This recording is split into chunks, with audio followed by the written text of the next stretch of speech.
گلمت میں all parties اجلاس، Hunza power department کی غفلت کے باعث قیمتی جان کے ضیاع کی مذمت۔ ہانیہ، جس بے سر و سامانی کے عالم میں ہمارے پاور ملازمین کام کر رہے ہیں، سوال تو بنتا ہے کاشان کیا ان غریب ملازمین کو انصاف ملے گا؟ اصل سوال یہ ہے۔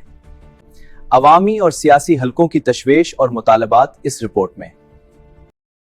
گلمت بوجال میں منعقدہ آل پارٹیز اجلاس میں ہنزا پاور ڈپارٹمنٹ کی مبینہ غفلت کے باعث بسوں میں بجلی بحالی کے دوران فورمین مجیب الرحمان کی ہلاکت کی شدید مذمت کی گئی۔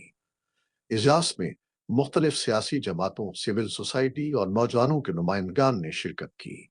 شرکا نے پولیس سے مطالبہ کیا کہ واقعے پر فوری FIR درج کی جائے، متاثرہ خاندان کو معاوضہ دیا جائے اور عملے کی حفاظت کے مؤثر اقدامات کیے جائیں۔